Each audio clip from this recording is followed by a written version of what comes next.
Assalamualaikum warahmatullahi wabarakatuh. Oke, ingin lanjutkan cerita Li Fugui-nya. Tapi seperti biasa bantu tekan tombol like dan berkomentar juga. Mohon maaf sering telat uploadnya karena mungkin kali ini lagi sibuk. Oke, lanjutkan saja ceritanya. Bab 1546 sampai bab 1550. Kata-katanya belum selesai. Xiao Rongrong tidak bisa menahan diri untuk tidak menggigil. Dia buru-buru berdiri, mundur beberapa langkah, dan menatap Chang Sun Feng dengan mata terbelalak. Kakak senior, apakah kamu dirasuki roh jahat, Tuan? Tuan, bukankah Tuan? Orang tua itu sudah lama dikuburkan.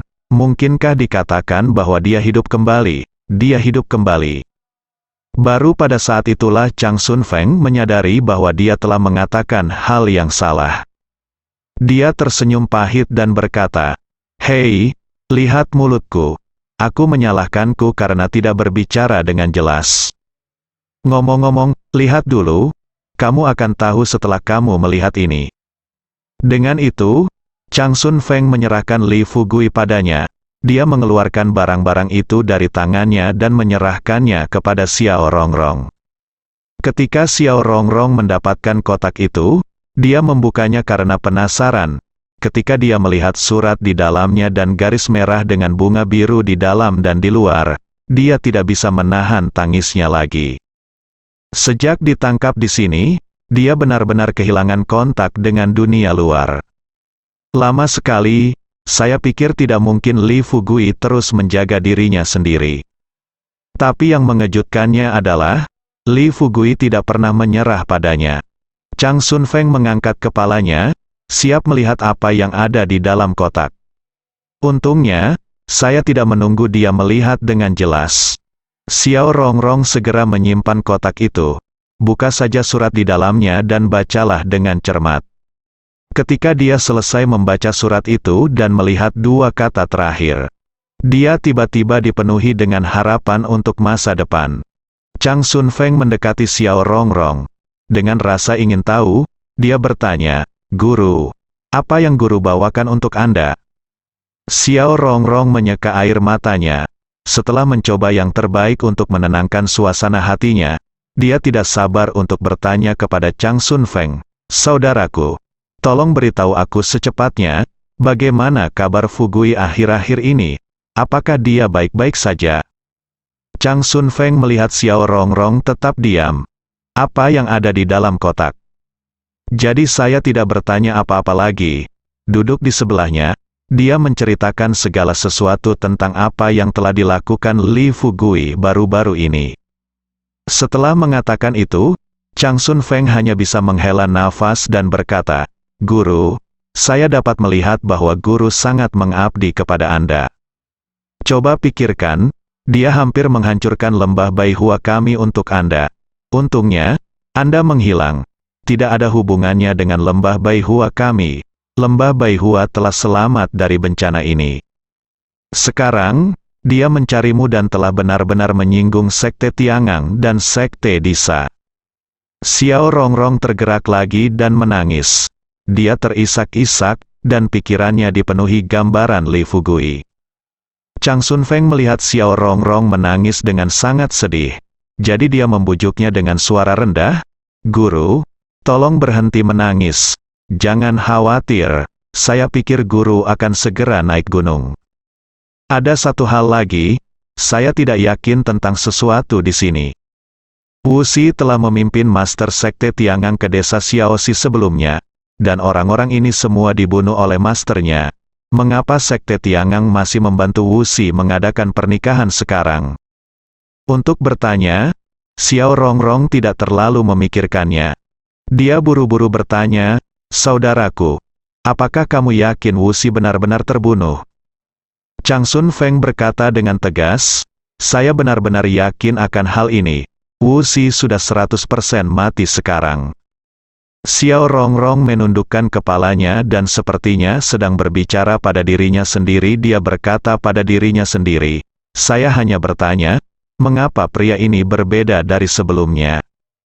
Chang Sun Feng bertanya dengan tatapan bingung, "Istri Tuan, apa yang Anda katakan?" Xiao Rongrong selalu merasa bahwa dia tidak bisa menerima gelar istri guru. Karena itu, sebelum menjawab pertanyaan Chang Sun Feng, Xiao Rongrong berbisik, "Jangan panggil aku kakak senior. Jika bisa, meskipun kamu memanggilku kakak senior, kedengarannya lebih baik daripada kakak senior."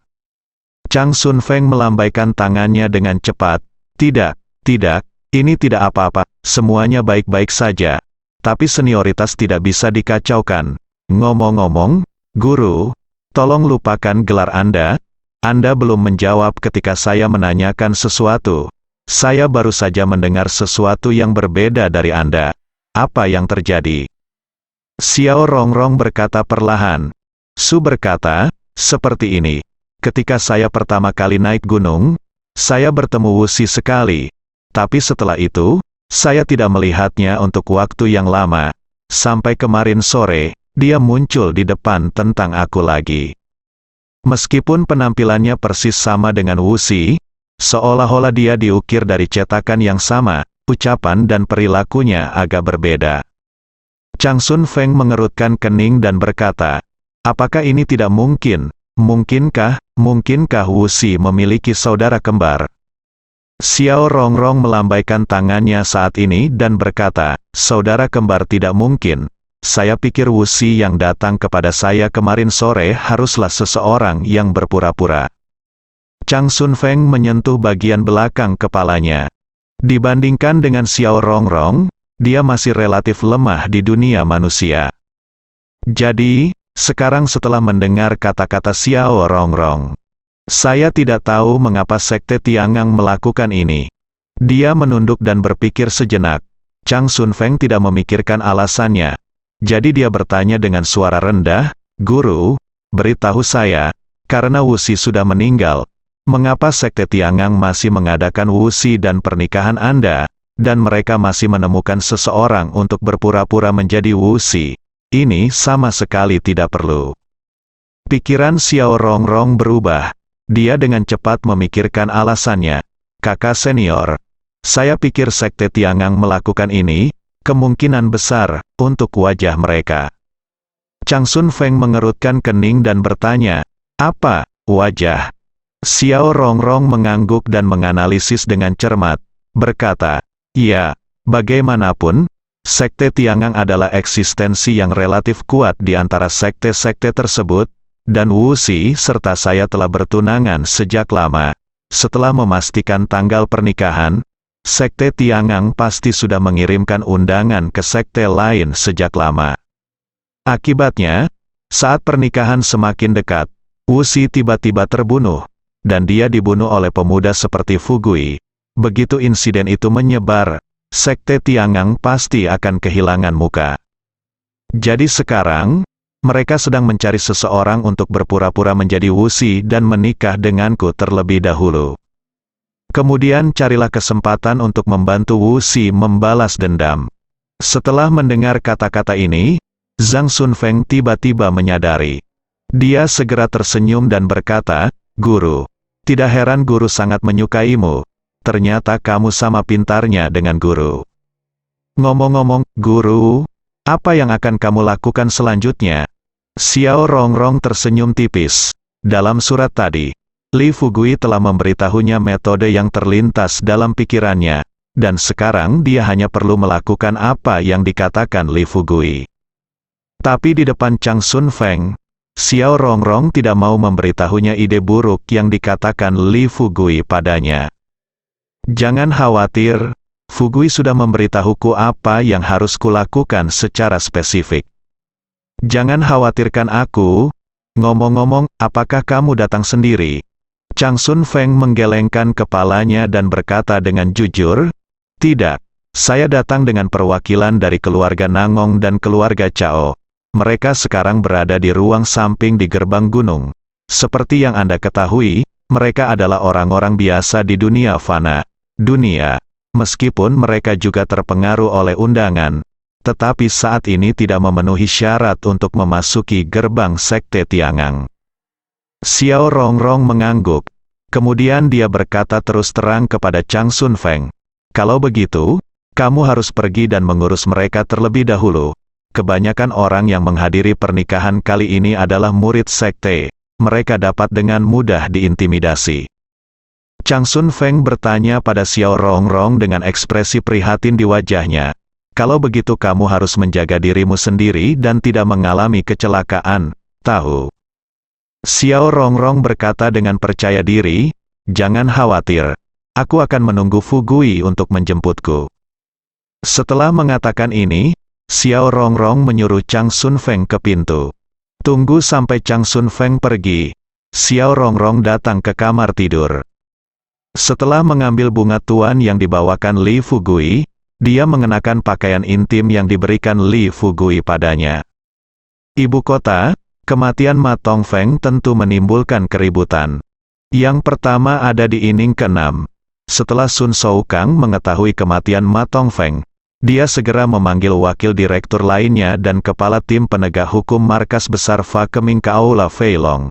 Setelah berdiskusi, dia berpura-pura mulai menyelidiki penyebab kematian Ma Tongfeng. Saudari Ming awalnya berencana untuk membeberkannya. Namun pada akhirnya, dia memilih mengikuti pengaturan Li Fugui dan tidak menceritakan penyebab sebenarnya kematian Ma Tongfeng.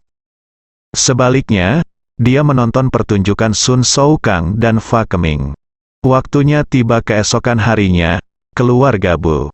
Ayah Ma Tongfeng yang berusia 89 tahun, Ma Qingsan, mengetahui kematian putranya. Mereka bergegas dari Ningcheng di barat laut bersama putra Ma Tongfeng, Ma Bobo dan 20 pelayan keluarga Ma dalam semalam. Saat itu baru subuh. Ma Qingshan memimpin orang-orang ke pintu masuk pavilion Donghai. Saya mengetahui bahwa ayah Ma Tongfeng telah datang.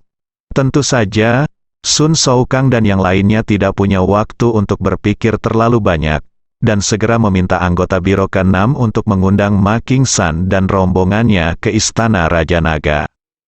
Balai Raja Naga ini berfungsi sebagai aula utama tempat pavilion Donghai berspesialisasi dalam menerima tamu. Siapapun yang bisa memasuki aula ini pasti orang kaya atau bangsawan. Namun, setelah Ma Qingsan memasuki pintu, dia tidak terburu-buru untuk mengambil tempat duduknya. Dia mengenakan setelan tang hijau dan memegang tongkat di tangannya. Dia berdiri di tengah-tengah aula Raja Naga. Pergi dan undang semua wakil direktur ada di sini untukku. Seperti kata pepatah, kamu terlalu kurus untuk mati. Unta lebih besar dari kuda. Keluarga Ma di Ningcheng barat laut. Saya pikir saat itu adalah makhluk yang bisa membuat Northwest gemetar hanya dengan menghentakkan kakinya. Meski saat ini dikatakan sedang mengalami penurunan, namun hal tersebut bukanlah sesuatu yang bisa dibandingkan dengan orang awam. Setelah mendengar ini, anggota Biro ke-6 yang bertanggung jawab memimpin Ma Qingsan dan yang lainnya dengan cepat melangkah maju dan berkata dengan hormat, Tuan Ma, Wakil Direktur Sun dan beberapa wakil direktur lainnya sedang dalam perjalanan ke sini. Silakan duduk dan duduk. Secangkir teh dulu. Mereka akan segera tiba. Putra Ma Qingsan baru saja meninggal. Di mana saya bisa berpikir untuk duduk dan minum teh sekarang? Setelah mendengar apa yang dikatakan pemuda itu, dia berkata dengan lantang, katakan, jika mereka tidak datang ke sini dalam waktu setengah jam, saya akan menghancurkan pavilion Donghai Anda. Pemuda itu jelas tidak mengingat kata-kata Ma Qingsan, atasan. Pavilion Donghai, apalagi Ma Qingsan, bahkan jika Dewa Ma turun ke bumi, dia tidak bisa menghancurkannya. Tentu, di depan Ma Qingsan, pemuda itu secara alami tidak berani mengungkapkan pikirannya. Dia hanya terus tersenyum dan berkata, baik Tuan Ma, saya akan keluar untuk mendesak Anda. Sedikit yang dia tahu, saat ini, Sun Shoukang dan yang lainnya sudah berdiskusi di Aula Fei Long. Semua orang tampak serius. Setelah hening sejenak, Su Linjiang berbicara lebih dulu dan bertanya pada Fa Keming di depannya, Kapten Fa, Anda telah menyelidiki hampir sehari.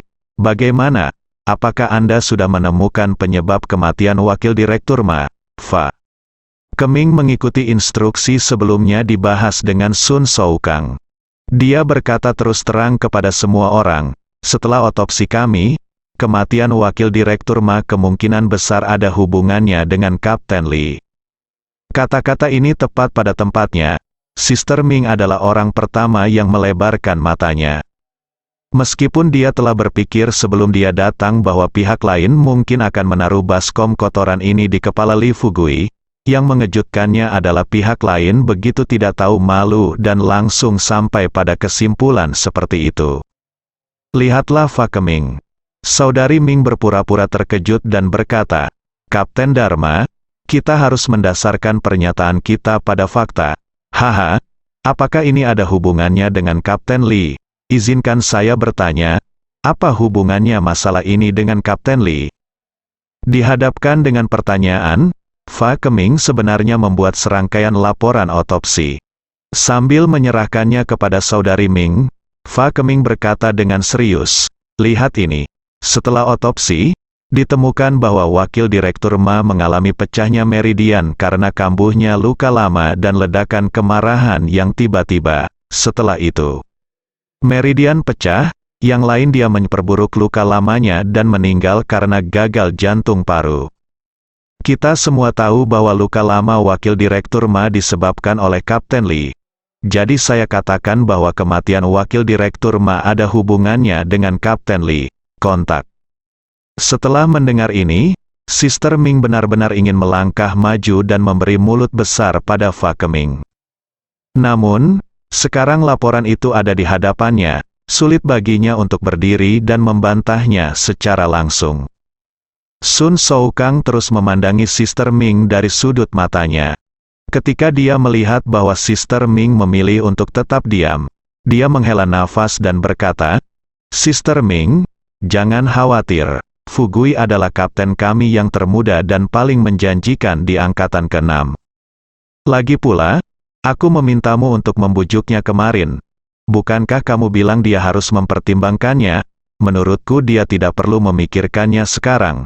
Aku akan meneleponnya sekarang dan menjelaskan keseriusan masalah ini kepada dia. Saya pikir dia pasti akan setuju, tetap bersama kami di game ke-6.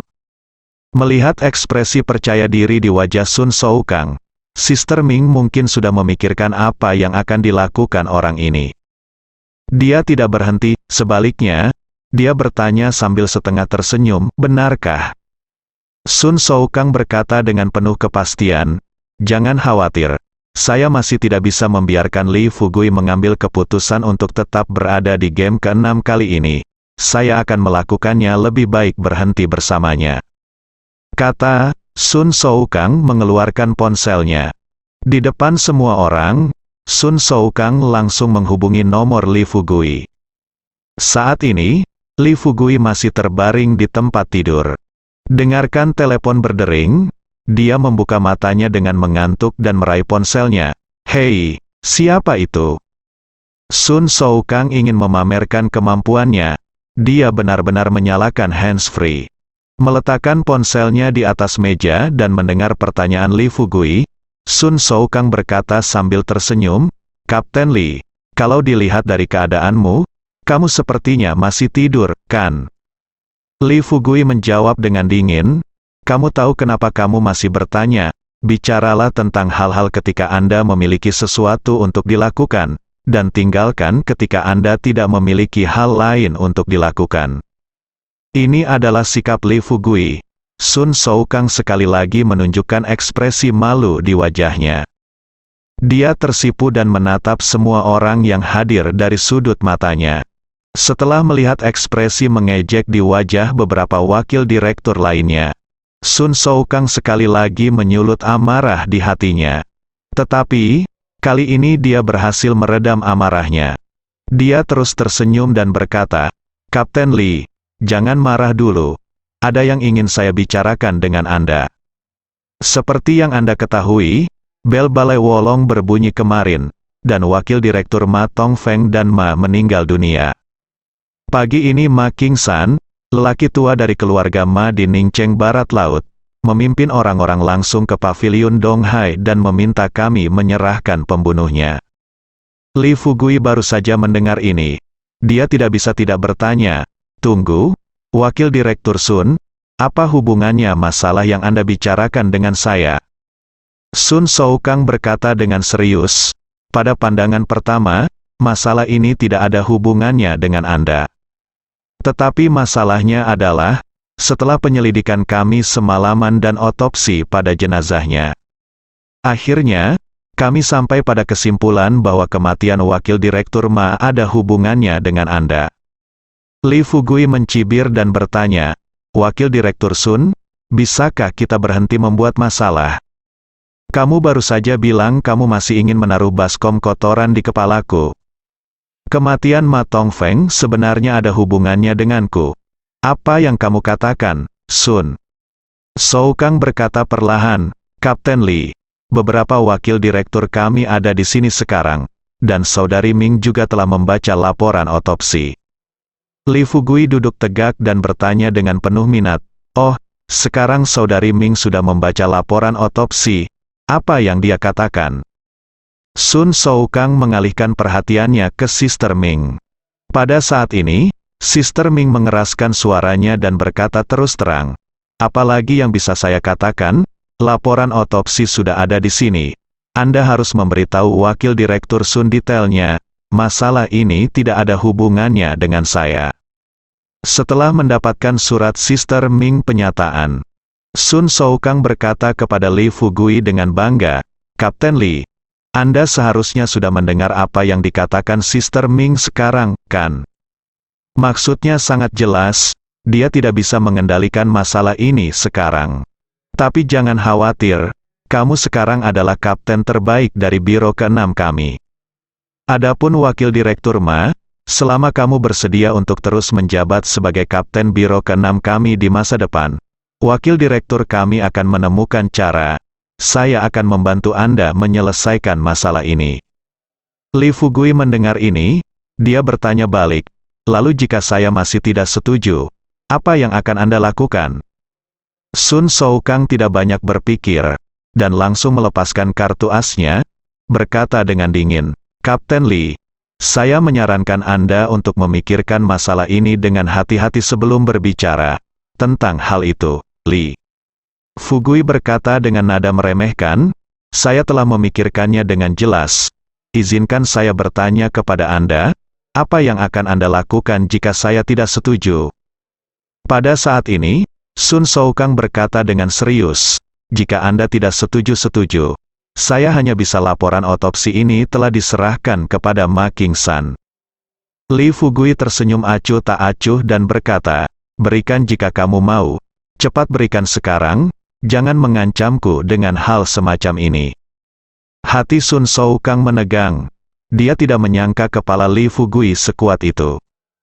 Keluarga Ma di barat laut Ningcheng adalah keluarga besar dan terkenal.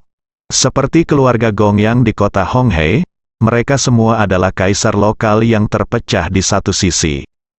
Kuncinya adalah, gaya kerja keluarga Ma 100 kali lebih kejam dibandingkan gaya kerja keluarga Gongyang. Berpikir seperti ini, Sun Soukang mau tidak mau bertanya kepada Li Fugui, Kapten Li, ayo kita lakukan ini. Saya akan memberi Anda waktu setengah jam untuk memikirkan baik-baik apa yang baru saja saya katakan kepada Anda. Selain itu, Anda juga ayo selidiki baik-baik tentang keberadaan keluarga Ma di Ningcheng Barat Laut. Bagaimana kalau kamu berbicara denganku lagi setengah jam lagi? Kata Sun Soukang. Li Fugui hampir tidak ragu sama sekali. Dia berkata dengan tegas, kamu tidak perlu memikirkannya, dan aku tidak perlu membongkarnya. Jika kamu ingin menjebakku, menjebakku. Jika kamu ingin menaruh baskom kotoran di kepalaku, maka letakkan baskom kotoran di kepalaku. Pokoknya, aku tidak akan bermain denganmu lagi. Kamu bisa melakukan apa saja yang kamu mau. Juga, ingat mulai sekarang, jangan meneleponku di pagi hari, aku sangat marah untuk bangun. Setelah meninggalkan kata-kata ini, Li Fugui langsung menutup telepon. Sun Soukang benar-benar tercengang, melihat telepon yang telah ditutup. Dahinya ditutupi garis-garis hitam. Saudari Ming, yang mengetahui kebenaran masalah ini, menahan tawanya. Saat ini, dia merasa jari kakinya hendak mencabut sol sepatunya. Adapun Su Linjiang, setelah melihat ekspresi marah di wajah Sun Soukang, dia melangkah maju dan berkata sambil tersenyum, "Direktur Sun, jangan marah. Kebanyakan orang marah ketika mereka bangun. Saya juga melakukannya. Jika ada yang bertanya saya harus bangun di pagi hari, saya akan berada dalam suasana hati yang buruk sepanjang hari. Mari kita tenang dulu. Saya akan menelepon Kapten Li sekarang untuk membicarakan keseriusan masalah ini." Tidak masalah jika Su Linjiang tidak menghalanginya. Saran ini, di sebelahnya, Lan Liming tidak bisa menahan diri lagi dan tertawa terbahak-bahak. Setelah tertawa, Lan Liming tiba-tiba teringat sesuatu. Dia buru-buru menundukkan kepalanya lagi dan berkata dengan malu, "Jangan salah paham. Aku tiba-tiba teringat seseorang. Ngomong-ngomong, aku akan ke kamar mandi dan akan segera kembali. Aku tidak ingin melihatnya saat ini."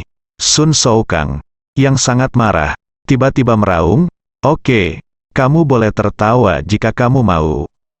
Orang ini baik hati dan memperlakukannya seperti keledai. Awalnya saya ingin membantunya menyelesaikan krisis ini. Sejak dia sangat bodoh, bagaimanapun juga, Kapten Dharma, ikut saja dengan kami. Melihat Sun Soukang benar-benar bersiap untuk menyalakan api perang ke Li Fugui, Su Linjiang, yang tidak mengetahui kebenaran, adalah orang pertama yang panik. Dia segera berdiri dan berkata kepada Sun Soukang, "Wakil Direktur Sun, Anda harus tetap tenang. Anda tidak boleh membuat keputusan terburu-buru dalam masalah sebesar ini. Seperti yang Anda ketahui, Li Fugui sekarang berada di biro ke-6 kami." Tanpa menunggu Su Linjiang selesai, Sun Soukang bertanya dengan keras, "Wakil Direktur Su, apa maksud Anda? Jika Li Fugui tidak bertanggung jawab atas masalah ini, apakah itu berarti biro ke-6 kita harus mengambil tanggung jawab?" Seorang wakil direktur meninggal di paviliun Donghai. Ini adalah sesuatu yang belum pernah terjadi selama bertahun-tahun sejak game ke-6 kita didirikan. Bisakah kamu memikul tanggung jawab yang begitu berat? HMPH, jika kamu terus memblokirnya sekarang, keluarga Ma akan melakukannya jika ada konflik dengan game ke-6 kami. Anda akan memiliki wewenang penuh untuk menangani masalah ini. Su Linjiang juga berencana membujuk Sun Soukang. Hasilnya tidak menunggu dia berbicara lagi. Pada saat ini, Saudari Ming berkata dengan ringan, "Wakil Direktur Su, Anda harus berhenti mencoba membujuk saya. Wakil Direktur Sun benar. Seseorang harus bertanggung jawab atas masalah ini. Karena dia berencana membiarkan Li Fugui mengambil tanggung jawab, saya tidak keberatan dengan tanggung jawab." Su Linjiang telah menembus level bawaan sejak dia dibantu oleh Li Fugui. Hatinya sepenuhnya ditaklukkan oleh Li Fugui. Sekarang, dia sedang memikirkan bagaimana cara mengikuti Li Fugui di masa depan. Dan sekarang, tindakan Sun Soukang tidak diragukan lagi memaksa Li Fugui menjauh dari game ke-6. Jika Li Fugui meninggalkan game ke-6, bagaimana dia bisa berani mencari orang lain di masa depan? Pikirkan ini, Su Linjiang melangkah maju dengan cepat. Berdiri di depan Saudari Ming, "Saudari Ming, Anda harus memikirkan beberapa hal dengan jernih. Meskipun Kapten Li kuat, dia ada di ibu kota sekarang dan tidak banyak orang di sekitarnya. Setidaknya, meskipun dia memiliki banyak orang di bawah komandonya, jika Kapten Li bertanggung jawab atas masalah ini, apakah dia akan tetap memilih untuk bertahan di game ke-6 kita di masa depan?" Sister Ming sebenarnya sangat bahagia sampai sekarang. Anehnya, mengapa Su Linjiang tiba-tiba memperlakukan Li Fugui dengan sangat baik? Dengan rasa ingin tahu, dia tidak bisa tidak bertanya kepada Su Linjiang dengan suara rendah, "Wakil Direktur Su, saya benar-benar ingin tahu manfaat apa yang diberikan Li Fugui kepada Anda untuk berbicara dengannya seperti ini." Su Linjiang berkata dengan wajah pahit, "Apa manfaatnya? Bisakah dia memberiku? Aku hanya memikirkan masa depan game ke-6 kita." Saat ini, Sun Soukang berkata dengan dingin, dari maksudmu. Bukankah aku memikirkan masa depan game ke-6 kita? Sudah. Wakil Direktur Su, izinkan saya memberitahu Anda, sejak Anda mengusulkan agar Li Fugui menjadi wakil direktur, saya selalu curiga apakah ada kesepakatan tersembunyi antara Anda dan Li Fugui. Jika ada perbedaan pendapat di dalam biro ke-6 kita sekarang, aku pasti akan mengirim seseorang untuk menyelidikinya secara detail. Dia menjatuhkan kata-kata itu. Sun Soukang memandang Lan Liming dan Sun Si dan bertanya dengan keras, Wakil Direktur Lan, Wakil Direktur Sun, apakah kalian berdua ingin pergi ke sana bersama? Lan Liming dan Sun Si akhirnya berdiri di depan yang sama dengan Sister Ming. Keduanya menghadapi pertanyaan Sun Soukang. Mereka semua mengangguk dan berkata, jika hal sebesar itu terjadi, kita harus sampai di sana. Sun Soukang mengangguk. Dia berkata dengan nada yang lugas, oke, sekarang semuanya sudah selesai, setelah itu, saya akan menjelaskan situasi spesifiknya kepada Tuan Ma. Jika menurut Anda saya tidak memenuhi syarat, Anda dapat berdiri dan menggantikan saya di kapan saja. Saudari Ming He adalah orang pertama yang mengangguk dan berkata terus terang kepada Sun Soukang, Wakil Direktur Sun, saya akan merepotkanmu kali ini. Setelah kelompok itu keluar, Sun Si masih merasa ragu. Dia mendekati saudari Ming dan merendahkan suaranya dan bertanya, Wakil Direktur Ming, apakah Anda benar-benar berniat membiarkan Kapten Li bertanggung jawab atas masalah ini, saudari Ming? Menghela napas tak berdaya, selain itu, apa lagi yang ada di antara kalian, apakah ada cara yang lebih baik? Tanya pertanyaan itu, Sun Si dan Lan Liming memilih diam. Segera, sekelompok orang tiba di istana Feilong. Baru saja masuk ke pintu, semua orang kemudian melihat Ma Qingshan, Ma Bobo dan banyak pelayan keluarga Ma berdiri di aula utama. Lihat situasi ini, Sun Soukang memimpin dan berkata kepada Ma Qingshan dengan ekspresi sedih di wajahnya, Paman Ma, kami sedikit terlambat, tolong jangan salahkan kami. Ayo. Duduk dulu. Dengan itu, Sun Soukang dia berbalik dan mengutuk orang di depan pintu. Apa yang kamu lakukan untuk makanan? Mengapa kamu tidak tahu bagaimana cara datang dan menuangkan air untuk teh? Dia baru saja selesai berbicara. Ma Qingshan melambaikan tangannya dan berkata, Wakil Direktur Sun, tidak perlu membuat teh dan air. Sekarang saya hanya punya dua permintaan. Yang pertama adalah saya ingin melihat anak saya, yang kedua adalah saya ingin tahu penyebab kematiannya. Ma Qingshan menyelesaikan kata-katanya dengan nyaring dan menatap Sun Soukang di depannya. Mata Sun Soukang benar-benar berbinar dengan air mata kristal. Dia tersedak dan berkata, Paman, sejujurnya, Tong Feng telah bekerja bersama kami selama bertahun-tahun. Kami seperti saudara di hari kerja. Kali ini dia mengalami kecelakaan, yang sungguh memilukan. Yah, karena kamu mau. Untuk Anda harus melihatnya dulu, dan saya sendiri yang akan mengantar Anda ke sana. Pada saat yang sama, saya juga akan memberi Anda hasil penyelidikan sementara secara rinci. Ma Qingshan mengerutkan kening dan bertanya, apakah Anda menyelidiki dengan jelas begitu cepat? Sun Soukang mengangguk dan berkata, sebenarnya masalah ini tidak terlalu rumit. Dalam hal ini, Anda dapat bertanya kepada saya terlebih dahulu. Ma Qingshan memimpin orang-orang untuk mengikuti Sun Soukang. Saat semua orang berjalan menuju lokasi penyimpanan jenazah Ma Tongfeng, Sun Soukang berkata terus terang kepada Ma Qingshan, Paman, inilah yang sebenarnya terjadi. Beberapa perubahan telah terjadi baru-baru ini di game ke-6 kami. Ada kapten tim tugas yang memiliki masalah dengan markas kami dalam hal pengambilan keputusan ada perselisihan. 2 hari yang lalu, kami meminta wakil direktur Ma untuk mengundang orang ini. Tetapi ketika mereka tiba di pavilion Donghai, keduanya mengalami konflik karena alasan yang tidak diketahui. Keduanya adalah terluka pada saat itu. Tapi kami mengeluarkan ramuan emas dan merawat wakil direktur Ma secara khusus, Wakil Direktur Ma pulih dengan cepat. Setelah itu, tidak ada di antara kami yang memikirkan masalah ini.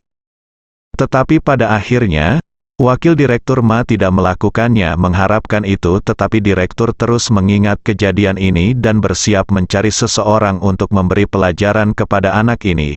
Tanpa diduga, orang yang dia cari ditangkap oleh anak laki-laki ini. Setelah Wakil Direktur Ma mengaku, anak laki-laki ini datang ke paviliun Donghai untuk menghukum saya, ingin meminta penjelasan. Ada konflik dengan Wakil Direktur Ma di tengah-tengah. Saya melihat situasinya kurang baik, jadi saya meminta Kapten Dharma untuk sementara membawa Wakil Direktur Ma ke Wolong Hall untuk membiarkan Wakil Direktur Ma tenang dulu. Akibatnya, pada saat inilah Wakil Direktur Ma mengalami kecelakaan. Pada titik ini, Sun Soukang buru-buru berkata kepada Fa Keming di sebelahnya, "Kapten Fa, mengapa kamu masih berdiri di sana? Tunjukkan laporannya kepada Paman Ma secepatnya." Fa Keming buru-buru menyerahkan laporan itu kepada Ma Qingshan dengan hormat. Setelah Ma Qingshan mendapatkan lembar laporan, dia hanya bisa mengerutkan kening. "Lihatlah rapor di depan Anda." Dia menarik napas dalam-dalam. Langkah-langkah di bawah kaki juga lebih lambat. "Tunggu hingga Anda selesai membaca isi rapor." Tubuh Ma Qingshan sudah dipenuhi aura pembunuh yang tak ada habisnya. Di satu sisi, Ma Bobo melihat ekspresi marah di wajah kakeknya. Dengan berlinang air mata, dia bertanya kepada Ma Qingshan dengan suara rendah, "Kakek, apa yang terjadi?"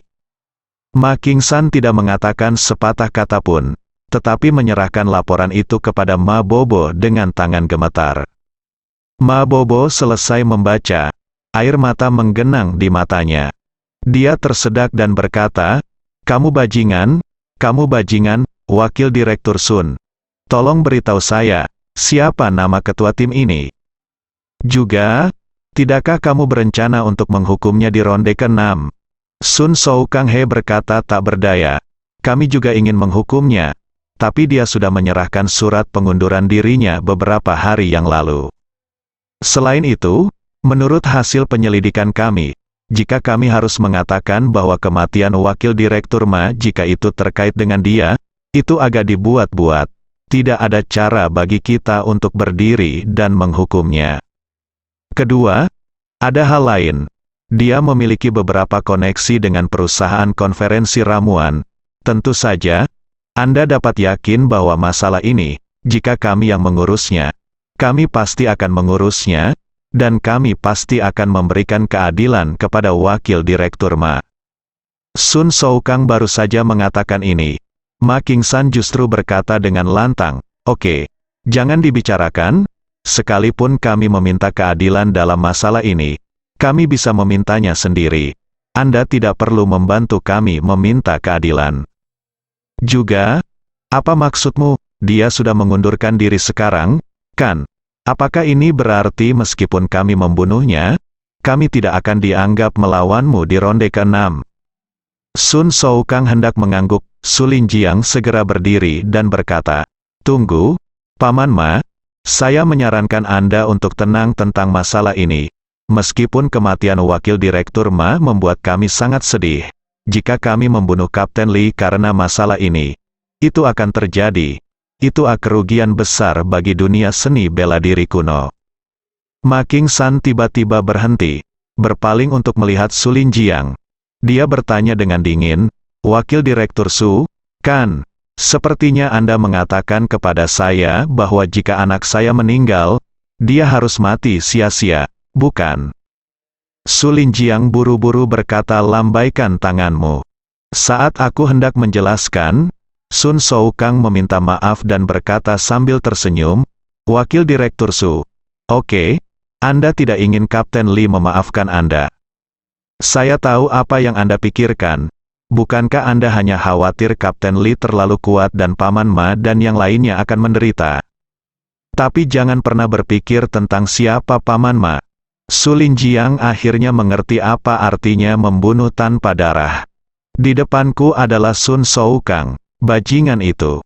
Mereka benar-benar binatang pembunuh, ada banyak keraguan tentang bagaimana Ma Tongfeng meninggal.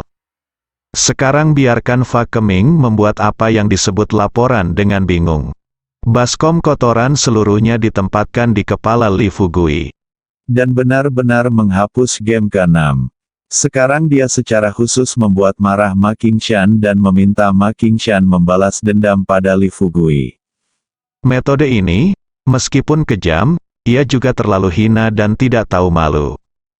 Tapi tidak ada yang bisa dilakukan.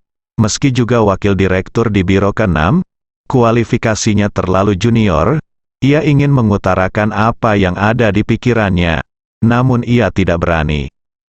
Setelah mempertimbangkan pro dan kontra, Su Linjiang hanya bisa menekan semua ketidakbahagiaan di hatinya. Adapun Ma Qingshan, setelah mendengar kata-kata ini dari Sun Shou-kang, dia bertanya dengan keras, "Katakan padaku, siapa nama Kapten Li Anda, dan di mana dia sekarang?" Pada saat ini, Sun Shou-kang mulai dengan sengaja mengatakan yang sebenarnya. Dia berkata kepada Ma Qingshan, "Paman, saya pasti akan memberitahu Anda namanya. Tetapi sebelum memberitahu Anda, kita harus pergi menemui wakil direktur Ma terlebih dahulu. Setelah melihatnya, saya pikir kita harus memberitahu wakil direktur Ma terlebih dahulu. Direktur akan adakan pemakaman sesegera mungkin. Ketika pemakaman selesai, jika Anda ingin membalas dendam, saya akan." Ma Qingshan mengerutkan kening dan bertanya sebelum Sun Shou-kang selesai. "Wakil Direktur Sun, apa yang Anda bicarakan? Apa yang harus dilakukan? Maksudmu, anakku belum membalas dendamnya? Apakah kamu hanya ingin dia dikuburkan dengan damai? Dalam hal ini, apakah menurutmu dia bisa tersenyum?" Hari ini, orang tuaku meninggalkan kata-katanya di sini. Ingin tidak menaatiku, putraku dapat beristirahat dengan tenang sampai balas dendam besarnya terbalas. Sekarang beritahu saja namanya dan di mana dia tinggal sekarang. Adapun hal-hal lain, kamu tidak perlu khawatir. Sun Shou-kang berpikir dalam benaknya, suatu kegembiraan. Namun masih ada ekspresi sedih di wajahnya, di depan Ma Qingshan. Sun Shou-kang berkata dengan sedikit ketidakberdayaan, "Anda mungkin pernah mendengar namanya. Dia adalah Li Fugui, yang baru-baru ini mengubah dunia seni bela diri kuno menjadi sepanci bubur." Mendengar 3 kata Li Fugui, Ma Qingshan berdiri teguh lagi. Ekspresi terkejut muncul di wajahnya. Dia memandang Sun Shou-kang dengan heran dan bertanya, Li Fugui dari kota Jiangnan itu." Sun Shou-kang mengangguk. Pada saat ini, Ma Bobo berkata dengan nada meremehkan, "Kakek, tidak peduli seberapa kaya atau mulianya dia, karena dia membunuh ayahku, kita harus membalas dendam padanya. HMPH, jika aku menemukan bajingan ini, jika dia bilang begitu, aku akan memotongnya menjadi beberapa bagian." Pikiran Sun Shou-kang berubah. Jadi dia mengingatkan Ma Qingshan dengan suara rendah, "Paman, kekuatan Li Fugui ini setidaknya berada di tahap akhir bawaan, dan bahkan mungkin telah mencapai tingkat ramuan emas. Saya pikir Anda harus menangani masalah ini dengan hati-hati." Su Linjiang diam-diam memutar matanya pada Sun Shou-kang. "Aku memikirkan orang bodoh ini.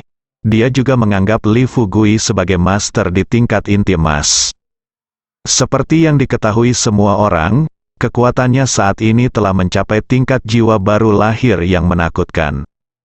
Ramuan emas, haha, jika seseorang dengan level inti emas benar-benar pergi mencarinya, dia tidak akan bisa lolos dari kematian." Tentu, meskipun dia memikirkan hal ini dalam benaknya, Su Linjiang tidak akan memberitahu siapapun tentang masalah ini. Lagi pula, jika Li Fugui benar-benar ingin orang lain mengetahui kekuatan aslinya, dia tidak perlu dengan sengaja menyembunyikan kekuatannya setiap kali dia bergerak.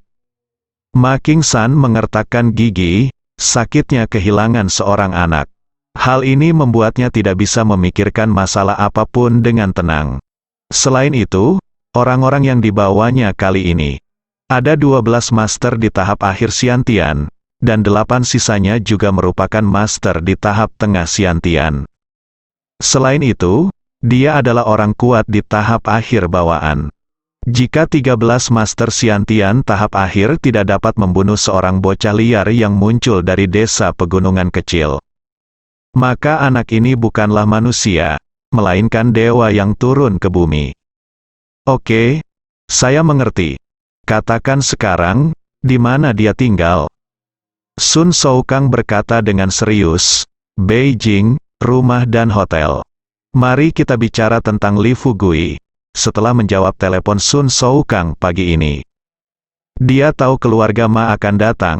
Saya bangun pagi dan sarapan bersama Tantai Zixuan dan Hua Duo. Li Fugui mulai bertanya kepada Tantai Zixuan tentang keluarga Ma di Ningcheng Barat Laut. Ketika Tantai Zixuan memberitahu Li Fugui detail keluarga Ma, Li Fugui tidak bisa menahan senyum. Jadi, keluarga Ma di Ningcheng setara dengan keluarga Gongyang di kota Honghei. Dia berbisik, dalam hal sumber daya keuangan, keluarga Ma mungkin tidak sebaik keluarga Gongyang. Tetapi dalam hal jumlah ahli, keluarga Ma lebih kuat daripada keluarga Gongyang. Saya telah mendengarnya kata orang sebelumnya. Keluarga Ma di barat laut Ningcheng pernah memiliki tambang Yuanxi. Tetapi kemudian tambang Yuanxi diambil oleh Sekte Naga dan Harimau. Setelah itu, keluarga Ma jatuh dari altar, tetapi mereka sangat kurus.